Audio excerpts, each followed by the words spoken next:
आली आहे. प्रिन्सिपल आपटे व्याख्यानमाला आपल्या शहाजी लॉ कॉलेजने अनेक वेळा आयोजित केली आहे.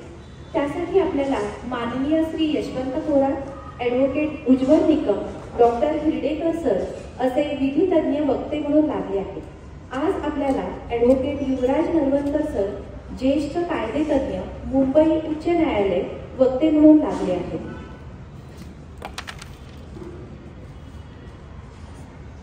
शहाजी लॉ कॉलेजच्या ज्येष्ठ प्राध्यापिका आणि आपटे व्याख्यानमालेच्या समन्वयक डॉक्टर सविता रासम मॅडम यांना मी विनंती करते की त्यांनी आजच्या कार्यक्रमाची प्रस्तावना करावी.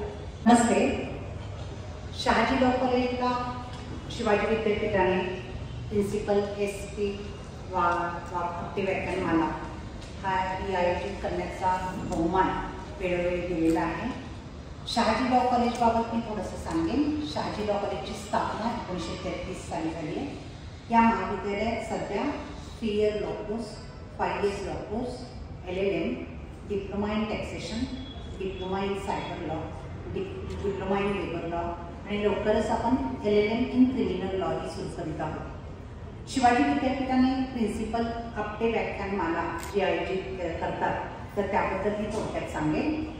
काउन्सिल ऑफ एज्युकेशनचे उपाध्यक्ष म्हणून प्रिन्सिपल आपटे साहेब 1967 ते 1973 पर्यंत कार्यरत होते.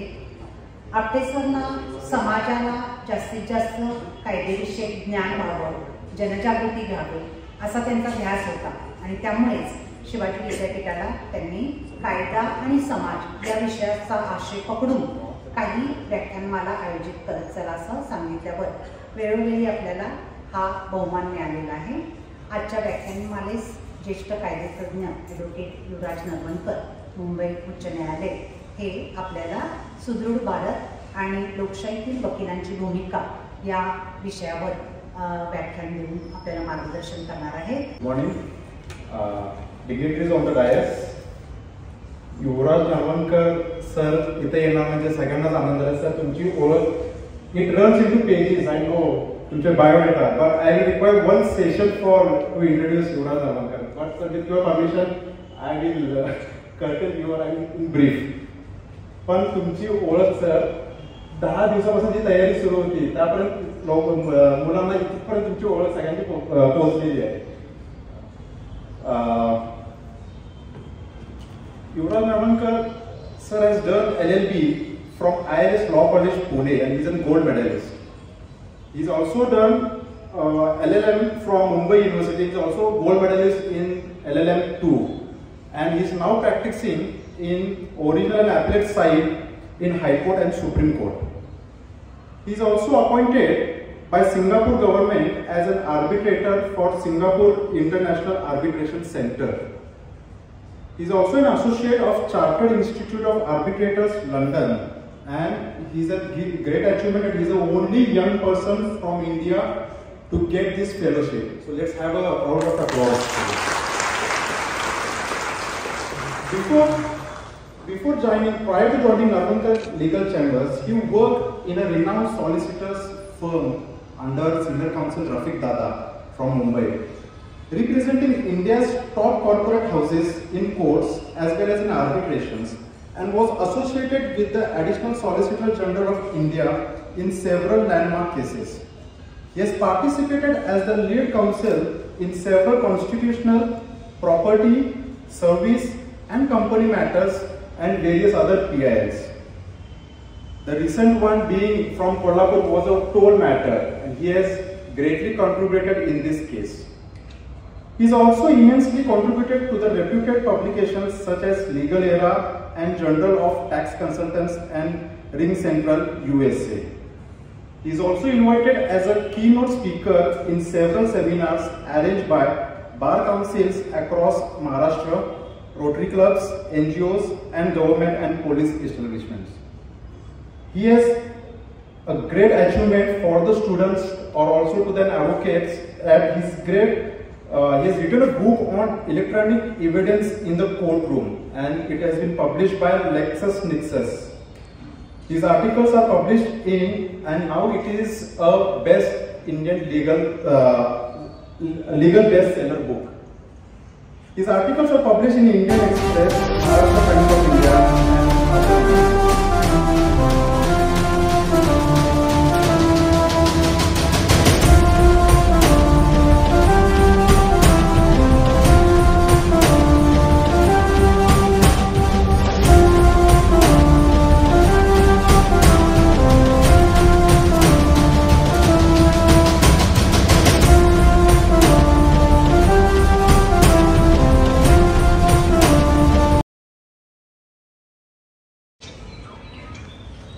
नमस्कार.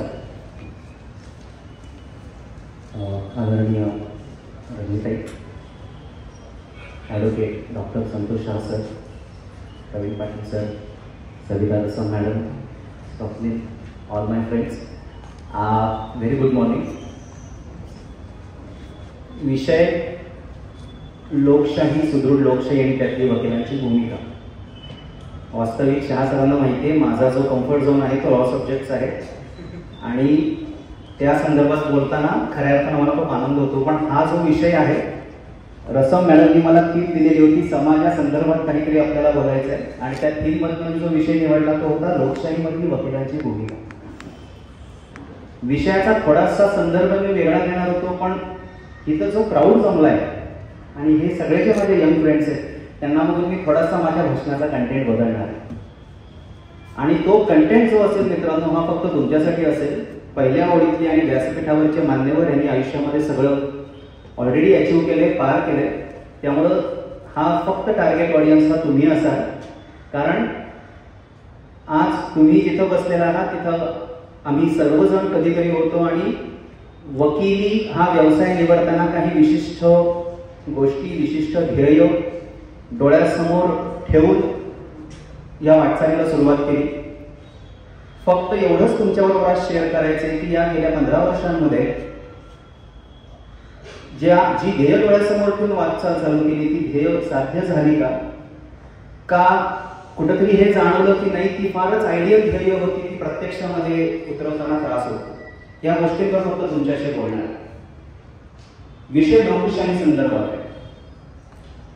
लोकशाही ही कॉन्सेप्ट जगानं आपल्याला दिली असं साधारणतः समजलं जातं. म्हणजे ग्रीकमध्ये याची सुरुवात झाली असं आपल्याला इतिहास सांगतो. अथेन्समध्ये there was the first democracy which was in Athens.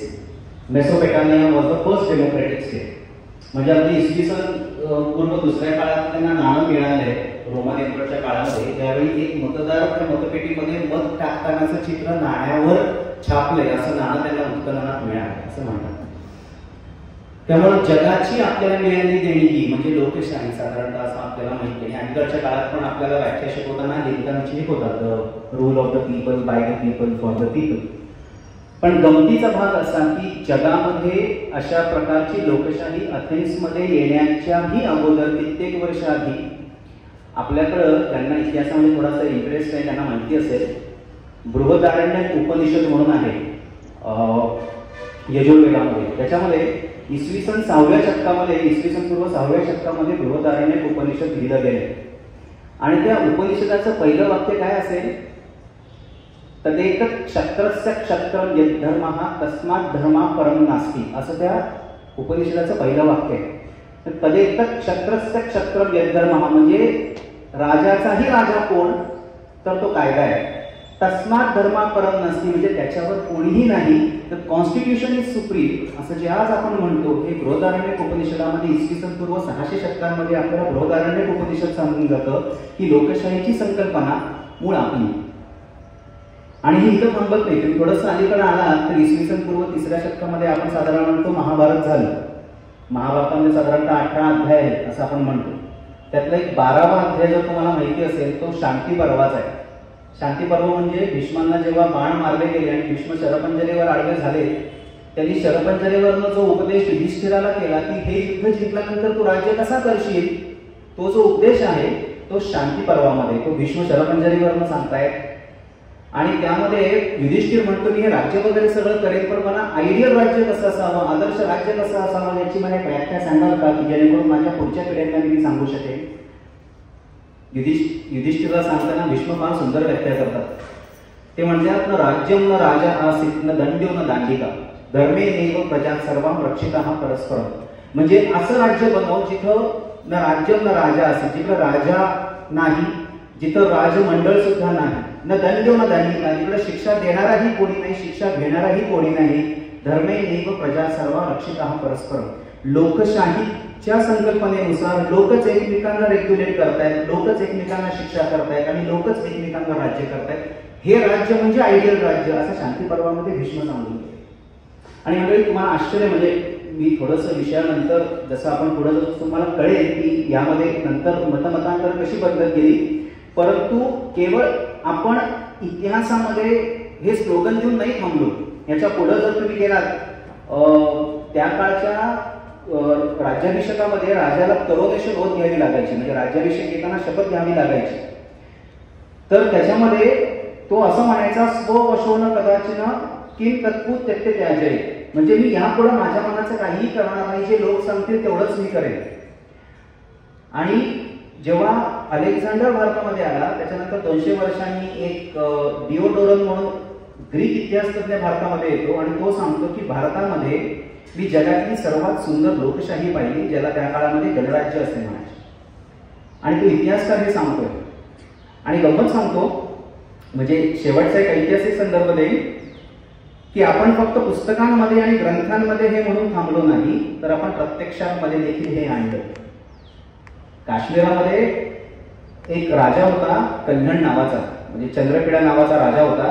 रजत रंगिणी नावाचा ग्रंथ कल्हणानं लिहिला, त्याच्यामध्ये त्या राजाचं वर्णन करतो. गोष्ट अशी आहे, त्या राजाला त्याच्या कुलदेवीचं एक मंदिर बांधायचं आहे. त्याचे शिपाई सगळ्या गावभर जातात आणि ती जागा शोधतात मंदिराची. देवीच्या मंदिरासाठी त्याला एक अत्यंत छान जागा सापडते डोंगरावर. ते जेव्हा त्या देवीच्या मंदिरासाठी जागा खण्याला घेतात तेव्हा त्यांना कळतं ही जागा एका चांभाराची. ते चांभाराकडे जातात आणि म्हणतात, राजाला ही जागा त्याच्या कुलदेवीसाठी हवी आहे, तू देशील का? तो म्हणतो नाही देणार, कारण तुमच्या राजाला अनेक जागा मिळतील, माझ्यासाठी रंगाची ही एकच जागा आहे. शिपायांना राग येतो, शिपाई त्याला घरातनं हाकलून देतात आणि त्याचं घर पाडायला सुरुवात करतात. की त्या काळात घडलेली ही घटना तो ऍज इट इज नमूद करून ठेवतोय. तो चांभार राजाकडे जातो आणि राजाला म्हणतो, राजा तुझ्या कुलदेवीचं मंदिर बांधण्यासाठी माझ्या घरावर तू नांगर का फिरवतोयस? राजा म्हणतो त्या सैनिकांना घेऊन या. सगळ्या सैनिकांना अपेक्षा आहे की राजाचं कुलदेवीचं मंदिर आहे, राजा आता ह्याला कदाचित मृत्यूदंड देईल. होतं उलट. राजा असं म्हणतो, परभूम्य पहारेनं सुकृतम तप कलंक आहे, दुसऱ्याची जागा तुम्ही एवढ्या सुंदर कामाला कलंक का लावताय? आणि त्यानंतर कल्हणचे म्हणतो ना ते फार सुंदर आहे आणि कधीतरी आपण कधीतरी ह्या विषयावर बोलू. त्यानंतर त्या काळामध्ये जो लँड ऍक्विजिशन ऍक्ट होता त्याचं वर्णन कल्याणानं केलंय की 2 बिघा जमिनीला किती कॉम्पेन्सेशन द्यावं, 4 बिघा जमिनीला किती कॉम्पेन्सेशन द्यावं. त्यावेळी लँड ऍक्विजिशनचे रूल्स कसे होते, कंपल्सरी ऍक्विजिशन, व्हॉलंटरी ऍक्विजिशन, असे 2 ऍक्विजिशनचे प्रकार असतात. हे त्या कल्याणाच्या रजतरंगिणी ग्रंथामध्ये आपल्याला आढळतं. आणि पुढे इतिहास असं सांगतो की ऍक्च्युली राजाने त्याला त्या काळामधलं सगळ्यात मॅक्झिमम कॉम्पेन्सेशन दिलं. मग ती जमीन त्याला हँडओव्हर केली आणि तिकडं जे मंदिर उभं आहे ते आजही काश्मीरमध्ये उभं आहे. त्यामुळे आम्ही केवळ राजा किंवा एखादा सत्ताधारी किंवा एखादा मोनार्क हे कधीही मानणारी आपली संस्कृती नव्हती. किंग डज नो रॉंग ही कॉन्सेप्ट ब्रिटिश ज्युरिस्प्रुडन्स वरनं आपल्याकडे आहे, ज्याला आज आपण कॉन्स्टिट्यूशन मध्ये सॉव्हरेन इम्युनिटी अशी कॉन्सेप्ट आपण म्हणतो की राजानं त्याच्या सत्तेच्या अनुषंगानं केलेलं एखादं कृत्य हे क्षम्य असतं, याला आपण म्हणतो अ थिअरी ऑफ सॉव्हरेन इम्युनिटी. आणि ही सॉव्हरेन इम्युनिटी थेरी ही भारतामध्ये कधीही कोणालाही मान्य नव्हती. भारतामध्ये कंपल्सरी राजा हा शब्द हा फक्त एक अधिकारी म्हणून वापरला जायचा असं इतिहास सांगतो. राजा म्हणजे एखाद्या वंशाचा प्रमुख म्हणजे राजा. म्हणजे मी तुम्हाला मगाशी जे उदाहरण दिलं तर कल्याण असं म्हणतो की राजांची सभा असायची, म्हणजे त्या सभेमध्ये 18 राजे असायचे. 18 राजे म्हणजे 18 किंग्स नव्हे तर 18 कुटुंबाचे 18 प्रमुख, आणि ते एकत्र बसून निर्णय घ्यायचे मेजॉरिटीनं. आणि त्यामुळे लोकशाहीचा जन्म हा आपला आहे. कदाचित तुम्हाला असं वाटेल लोकशाहीच्या एवढ्या इतिहासात जायची गरज काय? गरज यासाठी आहे, आपण असं म्हणतो गवयाचं पोट सुरात रडतं असं आपल्याकडे म्हणतात. सांगायचा मुद्दा हा आहे की लोकशाही आणि लोकशाहीची तत्व ही आपल्या रक्तात आहेत. कदाचित त्याच्यावर थोडा संस्कारांचा शेंदूर फासला गेला असेल, नाही असं नाहीये, पण लोकशाही आपल्या रक्तामध्ये. आणि म्हणून भारतामध्ये आज इतकी वादळ होऊन स्थित्यंतर होऊन देखील लोकशाही खंबीरपणे उभी. आपण दरवेळी म्हणतो संविधानाप्रती आपल्या प्रत्येकाला अतीव आदर आहे, ते वेगळ्याला सांगायची गरज नाही. पण ज्यांना असं वाटतं संविधान आहे म्हणून भारत टिकला, ते चुकीचे. संविधानाचे रक्षण करते आहेत म्हणून भारत टिकला. Russia has got a very beautiful constitution called as a constitution of Soviet Russia. Pakistan has a replica of Indian constitution called as a constitution of Pakistan. It's a replica of Indian constitution. Chinese government has got its own constitution which is better than Indian constitution in terms of the language and in terms of the refinements. पण ह्या सगळ्यांमध्ये भारताची लोकशाही उठून दिसली, कारण ह्या लोकशाहीला याचं कारण असं आहे कारण आपल्या रक्तामध्ये लोकशाही कुठेतरी आपल्या या बापजाद्यांनी आपल्यामध्ये मिळवली. आणि म्हणून आज ह्या सगळ्या तरुण होऊ घातलेल्या वकिलांकडे बघून मला तुम्हाला हा लोकशाहीचा इतिहास फक्त सांगायचा होता की लोकशाही 1950 साली जन्माला आपल्यामध्ये आली नाही. लोकशाही इसवी सन पूर्व 6व्या शतकांपासून आपल्या मातीमध्ये, आणि म्हणून कधीही आपण कुणाचाही अन्याय एका विशिष्ट काळाच्या नंतर सहन नाही करू शकत. हा भारतीयांचा इतिहास, हा महाराष्ट्राचा इतिहास आहेच, हा भारतीयांचा इतिहास आहे. आणि म्हणून मला असं वाटतं आपली जी भूमी आहे ना ही वकिली व्यवसायाला पोषक अशी भूमी आहे असं मला नेहमी वाटतं. म्हणजे प्रत्येक भूमीचा एक गुण असतो, या भूमीचा गुण मला असं वाटतं वकिली आहे. कारण याचं कारण असं आहे की अन्यायाविरुद्ध लढायला जर एकमेव प्रोफेशन जो आपल्याला शिकवतो तो वकील आहे. आणि म्हणून मला जेव्हा हा विषय दिला गेला लोकशाही आणि सुदृढ लोकशाही, त्यावेळी ऍक्च्युअली तुम्हाला सांगणार होतो की लोकशाही जगामध्ये कशा पद्धतीनं केली जाते, भारतामध्ये कशा पद्धतीनं ती राबवली गेली, त्याच्यामध्ये कुठले प्रयोग केले गेले. पण मला ह्या थेरॉटिकल मध्ये आज तुम्हाला न्यायचं नाहीये आणि त्याबद्दल मी संयोजकांची माफी मागेन. मला थोडंसं लोकशाहीचा वेगळा अर्थ तुमच्या सारख्या तरुण वकिलांना उलगडून दाखवायचा. कारण झालंय दुर्दैवानं काय की लोकशाही म्हणजे खूप काहीतरी भव्य दिव्य, संविधान म्हणजे काहीतरी खूपच वेगळं. डिस्ट्रिक्ट कोर्टमध्ये आम्हाला संविधानाचं काय करायचं, लोकशाही आमच्या दैनंदिन जीवनात आम्ही करू काय, आम्ही नाही खासदार, आम्ही नाही आमदार, आम्हाला लोकशाहीचं काय करायचंय, हे कुठंतरी आपल्यामध्ये ना मुडवलं गेले आणि उतरवलं गेले. आणि म्हणून मला आज तुम्हाला फक्त सांगायचंय ना की आपल्या दैनंदिन आयुष्यामध्ये तुम्ही जेव्हा वकील बनाल, तुमच्यासारखे असंख्य कायद्याचे विद्यार्थी, आता मगाशी आमचा विषय चाललेला होता, कोल्हापूर जिल्ह्यामध्ये जवळजवळ 12 नवीन लॉ कॉलेजेस चालू होते. 12 नवीन लॉ कॉलेजेस चालू झाल्यानंतर त्यातनं बाहेर पडणारे विद्यार्थी, ते विद्यार्थी पुढे जाऊन प्रॅक्टिस करतात. नुसतं तुम्ही प्रपोर्शन बघा, डिमांड टू सप्लायचा रेशो बघा, येणाऱ्या काळ हा किती अवघड असेल याचा फक्त कल्पना करा, किती प्रचंड स्पर्धा असेल ह्याची विचार करा. आणि म्हणून मला तुम्हाला फक्त आज काही बेसिक गोष्टी सांगायच्या की लोकशाहीच्या अनुषंगाने तुम्हाला वकील म्हणून माहिती असल्या पाहिजे. सगळ्यात महत्वाची गोष्ट, लोकशाही ही संविधानामध्ये किंवा पार्लिमेंटमध्ये जाऊन किंवा लेजिस्लेटिव्ह असेंब्लीमध्ये जाऊन प्रॅक्टिस करायची गोष्ट नाही. माझ्या आयुष्याच्या प्रत्येक क्षणी, माझ्या आयुष्याच्या प्रत्येक पावलावर मी घेणाऱ्या प्रत्येक निर्णयामध्ये लोकशाही झळकली पाहिजे आणि संविधान झळकलं पाहिजे. आणि म्हणजे काय ते मी तुम्हाला सांगेन. एक 4 आय तुम्ही लक्षात ठेवा. आय फॉर इंडिया, ते 4 आय तुम्ही लक्षात ठेवा. पहिला आय म्हणजे इंटेन्शन, हेतू. कोणतंही काम करताना आपण हेतू पुरस्कार करतो. म्हणजे मी अनकॉन्शियसली कुठलंच काम करत नाही. आता मी बाटलीचं झाकण उघडलं, मी ते काही हेतू न उघडलं, मी असंच नाही करणार. तो हेतू खूप महत्वाचा आहे. आता म्हणजे काय, तर कोणतंही वकिलीचं काम करत असताना, कोणताही दावा करत असताना, कोणताही खटला लढवत असताना त्याच्या मागचा हेतू तुम्ही कायम लक्षात ठेवा की त्या कोणत्या हेतून तुम्ही करताय.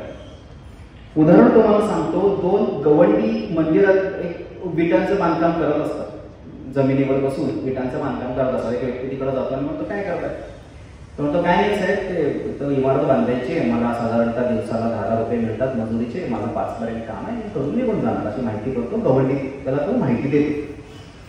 थोडंसं पुढे जाऊन तो दुसऱ्या गवंड्याला हाच प्रश्न विचारतो, तू काय करतोस, तुम्हाला माहित नाही. तो प्रचंड एक भव्य दिव्य असं मंदिर उभारतोय, त्या मंदिर उभारण्याचं काम त्यांनी मला दिलंय, मी एक प्रचंड मोठ्या मंदिराची उभारणी करतो.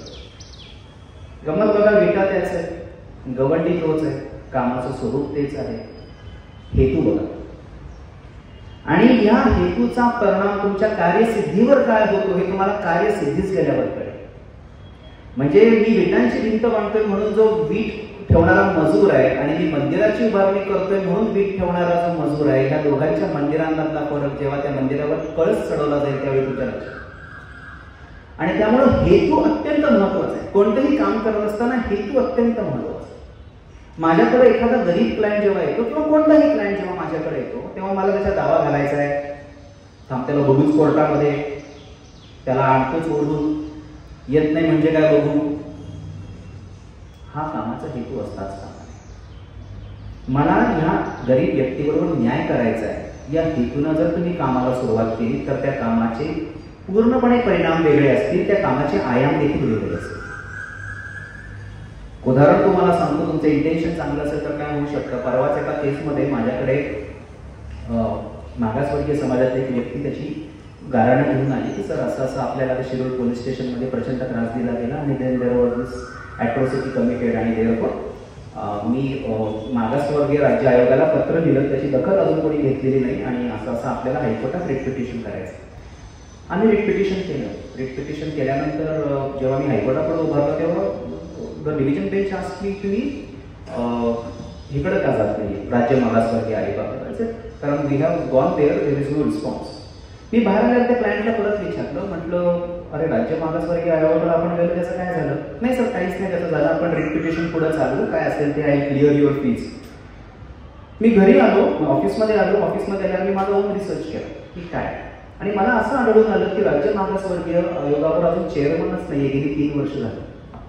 ह्या विचारांना असं वाटतं की त्याचा मॅटर लागत नाहीये बोर्डावर, वस्तुस्थिती अशी होती तिकडे चेअरमनच नाही गेली 3 वर्ष. मग मी विचार असा केला की ह्या क्लायंटनं फी दिली तर मला हायकोर्ट 100% मॅन्डॅमस देणारच आहे. Writ of mandamus high court is bound to issue. If there is no one to perform this act, the high court has to exercise its power under article 226 and 227. Point was not that.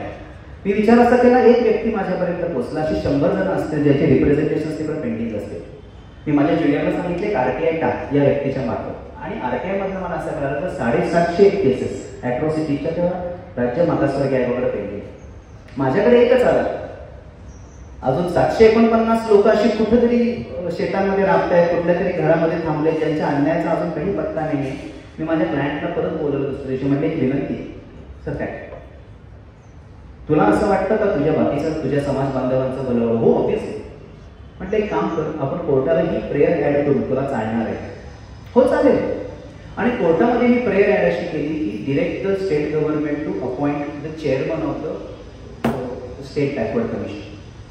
ज्या दिवशी मी ही prayer केली त्याच्या दुसऱ्या दिवशी दुपारी the high court summoned the advocate general mister Saraf to the court. Court said we want the chairman to be appointed within 1 week. ज्याच्यावर 3.5 वर्ष कोणताही अध्यक्ष नव्हता, त्याची अपॉइंटमेंट 3 आठवड्यांमध्ये झाली. अशीच एक केस माझ्याकडे एक व्यक्ती आला, ज्या व्यक्तीचं वडील हे मेडिकल निग्लिजन्स मध्ये वाढलेले होते, आणि वाईट असं होतं त्या व्यक्तीचे वडील मेले होते तरी पण त्या व्यक्तीवर उपचार 6 तास चालू होते केवळ हॉस्पिटलच्या बिलासाठी. ती व्यक्ती अत्यंत चिडली. आम्ही हायकोर्टामध्ये रिट केलं आणि तिथे साधारणतः असाच थोडासा प्रकार घडला.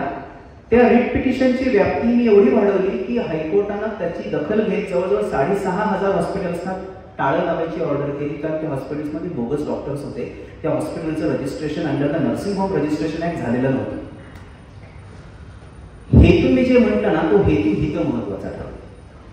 मी फक्त तो क्लायंट केंद्रित किंवा ती पक्षकार केंद्रित जर माझा मी संकुचित जर हेतू ठेवला, मी फक्त माझी फी, हे बघा आयुष्यात शेवटी फी हवीच. हे हवेतलं बोलणं झालं, हे पोकळ बोलणं झालं. मला जगण्यासाठी फी हवी आहे, त्यात काहीच वाद नाही. पण त्याच्या व्यतिरिक्त जाऊन समाज केंद्रित तुम्ही जर थोडासा अप्रोच ठेवला तर तुमचं तर प्रोफेशनली भलं होतच, त्यात तर वादच नाही. तुम्हाला काय वाटतं की जेव्हा कोर्टानं ऑर्डर केली, बाकीचे चेअरमन अपॉइंट केला, त्या चेअरमननं पहिली केस कोणाची घेतली असेल जस्ट विचार करा. That was of my client. Obviously the first serial number 1 was my client. तेव्हा तुमच्या क्लायंटचं भलं होतं, तुमचंही होतं, त्यापेक्षा समाजाचं भलं होतं.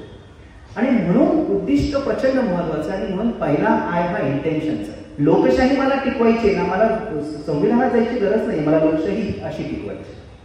मग त्यासाठी मी हायकोर्टातच आलं पाहिजे का? तसंही नाहीये. मध्यंतरी डॉक्टर शहा सरांचं एक सुंदर व्याख्यान झालं. सेक्शन 91 वर सर बोलले. सेक्शन 91 सीपीसीचा जर तुम्ही कधी उघडून पाहिला तर it is as good as a public interest litigation. आपल्याला काय वाटतं पीआय म्हणजे हायकोर्टामध्ये गेलं पाहिजे, जनहित याचिका म्हणजे हायकोर्टात नाही. सिव्हिल कोर्टामध्ये, दिवाणी न्यायालयामध्ये तुम्ही सेक्शन 91 खाली एक्झॅक्टली सेम रिलीफ मागू शकता जे तुम्ही हायकोर्टामध्ये पीआय मध्ये मागू शकता. फरक कुठं पडतो? तो सेक्शन 91 का वापरला जात नाही, किंवा वापरला गेला तर चुकीचा वापरला जातो. आम्ही हेही पाहिलं चुकीचा वापर केला जातो. हेतू, तुमचा जर हेतू शुद्ध असेल आणि हेतू प्रामाणिक असेल तर सीबीसी मधला प्रत्येक सेक्शन तुम्हाला काहीतरी वेगळं शिकवून जाईल. आणि म्हणून म्हटलं हेतू वकिली करत असताना हेतूत वकिली करा, चांगल्या हेतून वकिली करा, ही सगळ्यात पहिली गोष्ट. दुसरा आय जो माझा आहे तो आहे इंटरेस्ट. इंटरेस्ट म्हणजे आजूबाजूला घडणाऱ्या प्रत्येक गोष्टीमध्ये कुतूहलानं बघा, तुम्हाला 100 गोष्टी दिसतील. मला याच्यात काय करायचंय हा माझा विषय नाही. ठीक आहे, माझ्याकडे आलेली केस नाही, माझा काय घेणं देणं. हा इथं काहीतरी भयानक प्रकार घडतोय, हा काय माझा संबंध नाही, हा क्लायंट माझा नाही.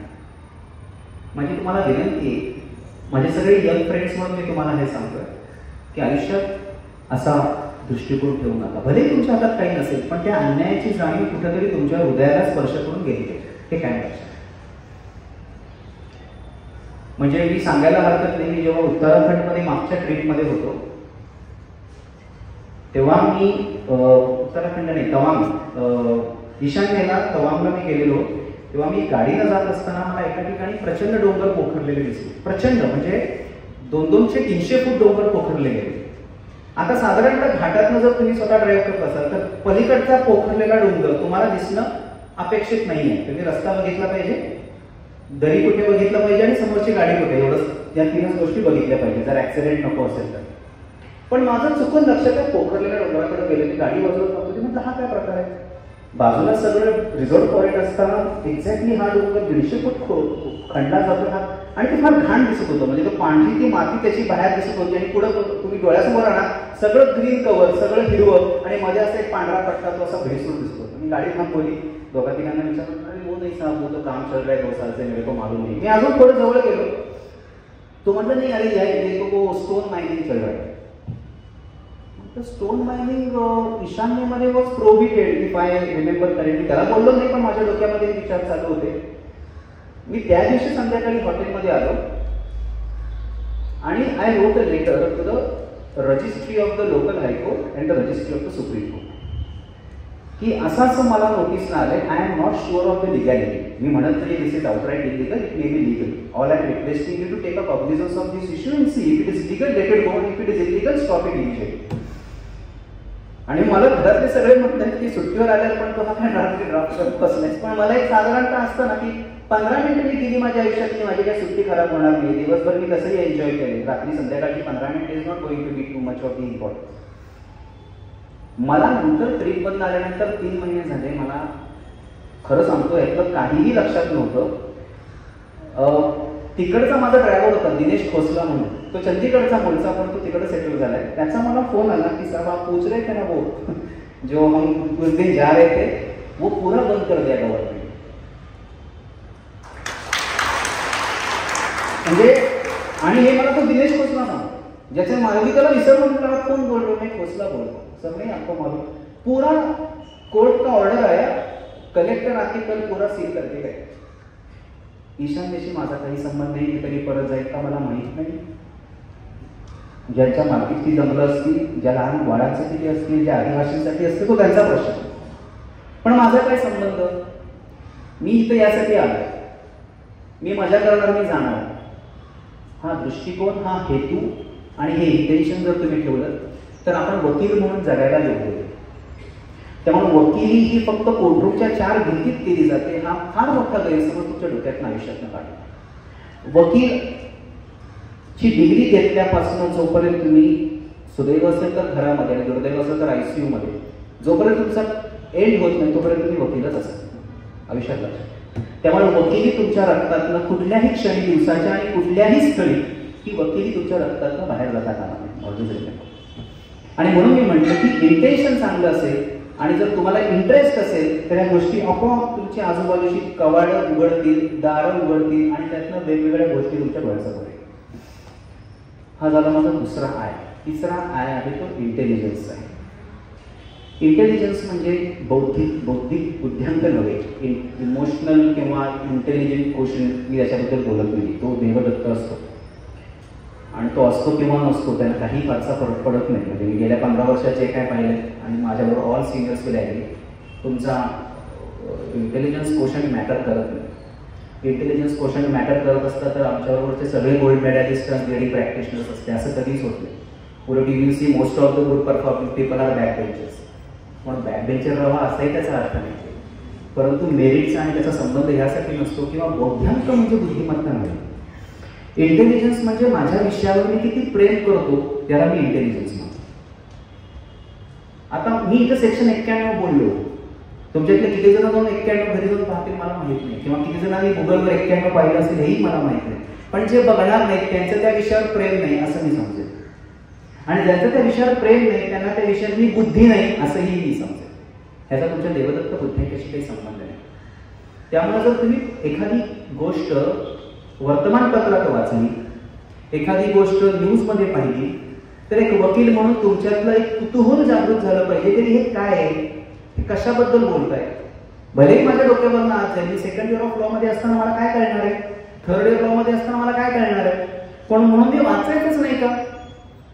मी वाचेल, मला कळणार नाही. मे बी मी 5 वर्ष अजून या प्रोफेशन मध्ये राहिलो तर मला कळेल.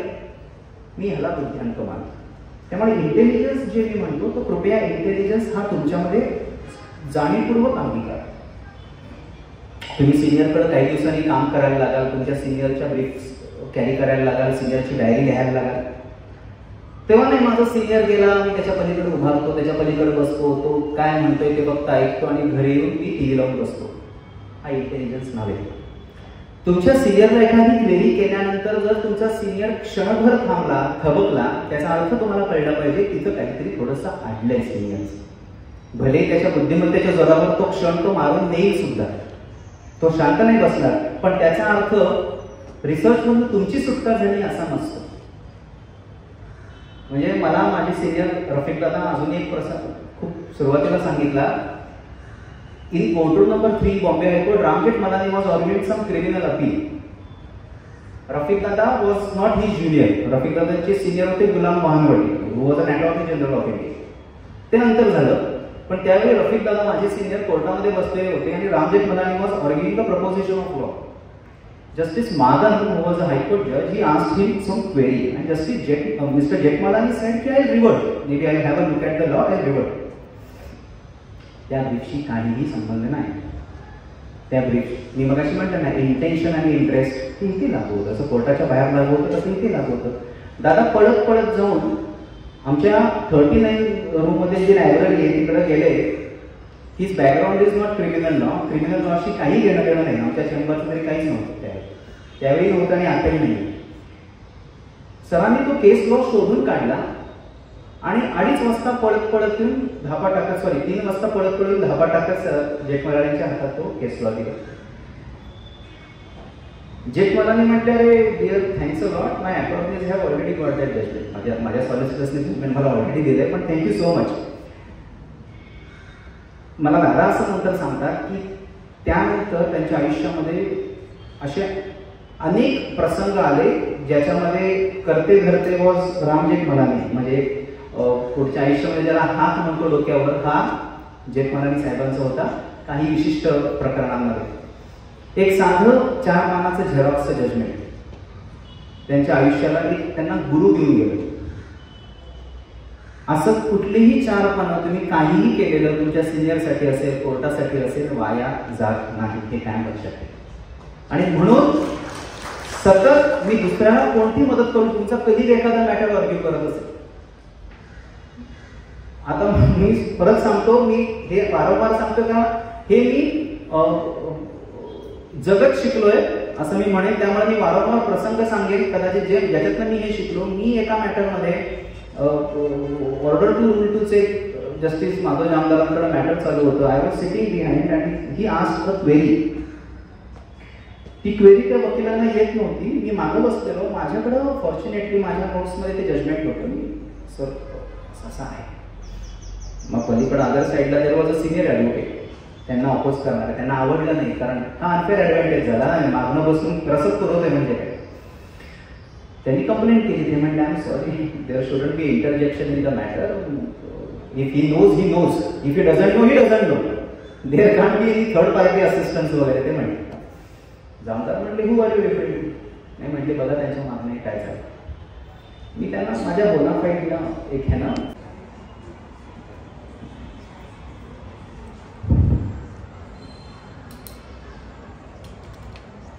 आजच्या कार्यक्रमाचे अध्यक्ष सौ रजनीताई मधू, प्रमुख वक्ते ॲडव्होकेट युवराज जी नरवलकर सर.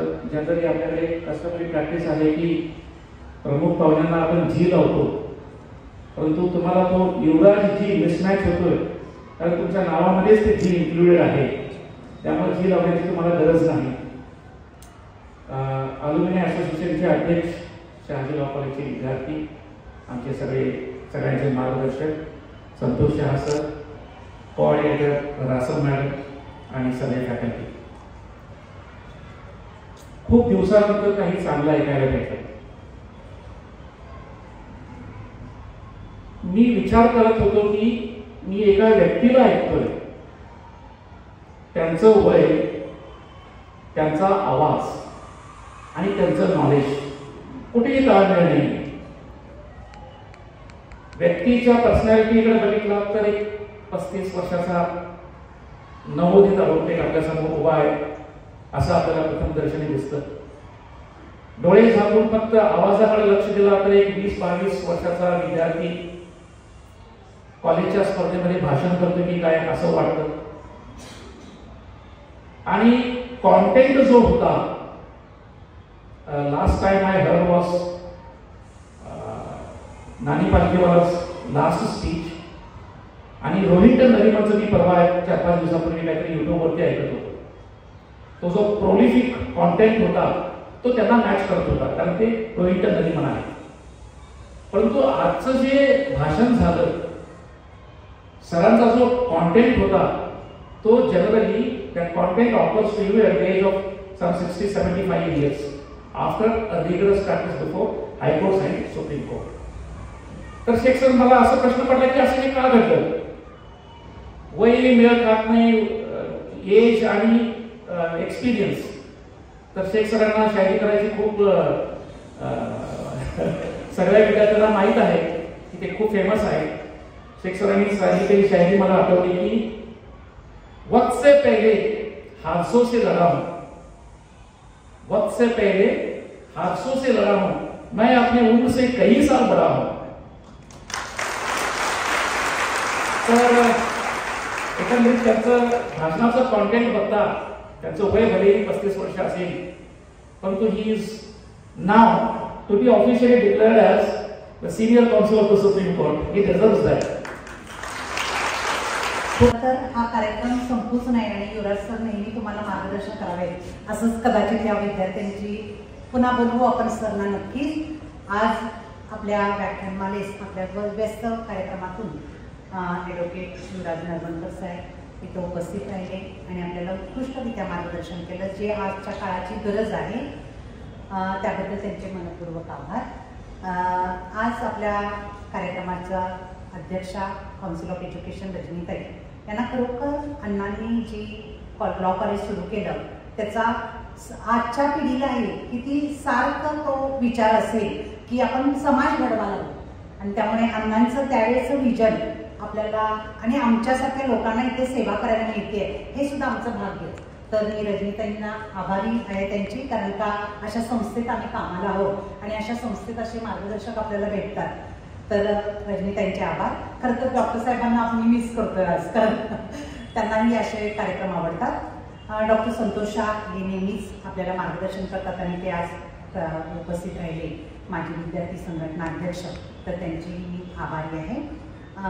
प्राचार्य प्रवीण पाटील यांनी आम्हाला नेहमीच मार्गदर्शक, आपल्याला व्याख्याते चांगले मिळाले पाहिजेत, व्याख्यात्याचा विषय असा असला पाहिजे. म्हणजे सर बऱ्याच वेळेला मी टेक्निकॅलिटी आता वकिलीतल्या सांगू का वगैरे असं आमची चर्चा झाली, पण सर म्हणाला की थोडंसं असा व्याख्याता विषय असा मांडू दे की जो आपल्या विद्यार्थ्यांना नाही, आणि म्हणून सरांनी फायनल केलं की सरांनी वेगवेगळे पाठवलेले नरवलकर सरनी हे घेऊया का, हे घेऊया का, हे घेऊया का, प्लगिंग करून असं तो घेतला.